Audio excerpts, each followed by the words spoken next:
नमस्कार दोस्तों, मैं अविनाश मिश्रा स्वागत करता हूं आप लोगों का हमारे चैनल में।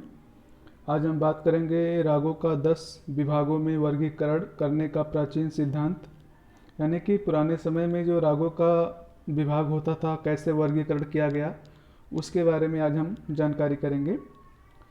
तो चलिए देखते हैं। प्राचीन संगीत पंडित सारंगदेव ने अपने ग्रंथ संगीत रत्नाकर में अपने रागों का 10 विभागों में वर्गीकरण इस प्रकार किया है। पहला है ग्राम राग, दूसरा है उपराग, तीसरा है राग, चौथा है भाषा, पांचवा है विभाषा, छठवां है अंतर्भाषा, सातवां है रागांग, आठवां है भाषांग, नौवां है क्रियांग और 10वां है उपांग।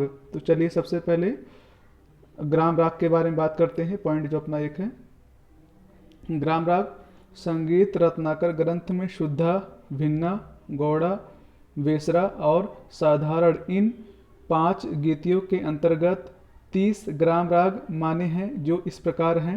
पहला है शुद्धा षडज ग्राम, दूसरा है मध्यम ग्राम, तीसरा है शुद्ध कैशिक, चौथा है शुद्ध पंचम, पांचवा है शुद्ध कैशिक मध्यम, छठवां है शुद्ध साधारित, सातवां है शुद्ध शाड़ो। दूसरा है भिन्ना। भिन्ना में पहला पॉइंट है भिन्ना षडज, दूसरा है भिन्न पंचम, तीसरा है भिन्न कैशिक, चौथा है भिन्न तान, पांचवा है भिन्न कैशिक मध्यम, तीसरा है गौड़िया। उसमें पहला पॉइंट है गौड़ कैशिक, दूसरा गौड़ पंचम, तीसरा गौड़ कैशिक मध्यम। इसके बाद चौथा आपका आता है बेसरा। उसका पहला पॉइंट है सोवीर, दूसरा है टंक, तीसरा है बुट और तीसरा है माल वैशिक, पांचवा है टंक कैशिक, छठवां है हिंडोल, सातवां है मालव पंचम और आठवां है बेसरा षडज। इसके बाद नंबर आता है पांचवा, नंबर 5 साधारण का। साधारण में पहला पॉइंट है रूपसार, दूसरा है शक, तीसरा है भाषांग पंचम, चौथा है नर्त, पांचवा है गंधार पंचम, छठवां है षडज कैशिक और सातवां है कुंभ। इसके आगे है उपर्युक्त 30 ग्रामों के अतिरिक्त 8 उपांग राग, 8 उपराग, 20 राग, 8 पूर्व प्रसिद्ध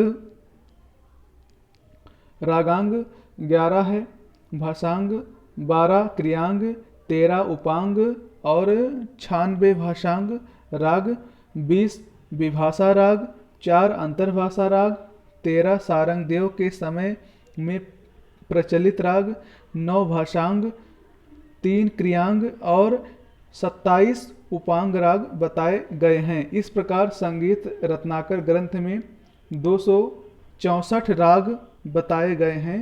संगीत समयसार ग्रंथ में पशरदेव ने देसी संगीत के अंतर्गत 101 राग मानकर उनका वर्गीकरण इस प्रकार किया है। रागांग, इसमें पॉइंट देखिए, रागांग राग, भाषांग राग, उपांग राग और क्रियांग। पहला है रागांग राग में 12 संपूर्ण राग, भाषांग राग में 21 संपूर्ण राग, उपांग राग में 18 संपूर्ण और क्रियांग राग में 3 क्रियांग राग है। इसके बाद फिर भाषांग राग में देखेंगे 4 शाड़ो है। इसके बाद भाषांग में 11 शाड़ो और उपांग में देखेंगे 7 शाड़ो। इसके बाद रागांग राग में देखेंगे तीसरा नंबर 4 ओडो, भाषांग राग में 15 ओडो और उपांग राग में 6 ओडो। ग्राम राग, ग्राम राग प्राचीन ग्रंथ के कुछ ग्रंथों में ग्रामों से जातियों से ग्राम रागों की उत्पत्ति मानी गई है। प्राचीन काल में राग गायन के समय पर जाति गायन प्रचलित था, अतः रागों के प्रकार या वर्ग को ही ग्राम राग कहा जाता है। उपराग, ग्राम रागों में ही विभिन्न स्वरों के हेर फेर के उपरागों की उत्पत्ति हुई। तीसरा है आपका राग। राग ये भी ग्राम रागों के माध्यम से ही उत्पन्न हुए। इसके बाद आता है भाषा। गाने की एक विधि या शैली को कहा जाता था। उस शैली का गायन जितने रागों में व्यवहृत होता था उन्हें भाषा राग कहते थे। मतंग ने भाषा के अंतर्गत 16 राग बताए हैं। इसके बाद आता है विभाषा राग। गाने की एक अन्य विधि या प्रकार को कहा जाता था। इसके अंतर्गत मतंग ने 12 राग अपने ग्रंथ में लिखे हैं। इसके बाद आता है अंतरभाषा राग। गाने की एक अन्य विधि थी जिसका प्रयोग विशिष्ट राग में किया जाता था।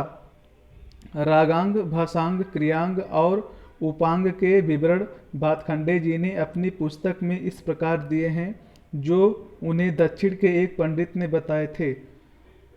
रागांग ऐसे शास्त्रीय रागों को कहा जाता था जिसमें रागों के सभी शास्त्रीय नियमों का पालन किया जाता हो।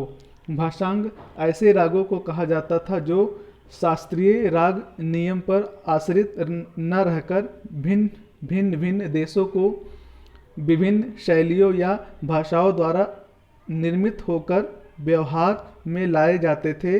उन्हीं शास्त्रीय रागों के भाषांग राग कहते थे जिनसे में बहुत कुछ मिलते जुलते थे। इसके बाद है क्रियांग। क्रियांग जिन रागों में शास्त्रीय राग नियमों का पालन करते हुए कुछ गायक अपनी क्रिया से किसी विवादी स्वर का प्रयोग करके उसमें विशेषता पैदा करते थे, वह क्रियांग राग कहलाते थे। उपांग राग है। क्रियांग रागों की तरह अन्य रागों में हेर फेर करके उपांग राग उत्पन्न किए जाते थे। इनमें मूल राग के किसी स्वर को हटाकर नया स्वर ले लिया जाता था। संगीत दर्पण के लेखक दामोदर पंडित। अगर पूछा जाए कि संगीत दर्पण के लेखक कौन है तो इसमें देखिए क्या कहा गया है। संगीत दर्पण के लेखक दामोदर पंडित ने इनकी व्याख्या इस प्रकार संक्षेप में बताई है। पहला है आप देखेंगे तो रागांग राग वह कहलाते हैं जिनमें ग्राम राग की कुछ छाया मिलती है। दूसरा है भाषांग राग वह कहलाते हैं जिनमें भाषा राग की छाया मिलती है। तीसरा देखेंगे तो क्रियांग राग वह कहलाते हैं जिनसे शिथिल इंद्रियों को बल व उत्साह प्राप्त होता है। और चौथा हम देखेंगे उपांग राग वह कहलाते हैं जिनमें राग की छाया बहुत ही कम मिलती हो। इससे मिलता जुलता वर्ण कल्लीनाथ ने संगीत रत्नाकर की टीका में किया है। ठीक है दोस्तों, आज के हमारे इस वीडियो में हम इतना ही पढ़ेंगे। अगर आपको हमारा ये वीडियो अच्छा लगे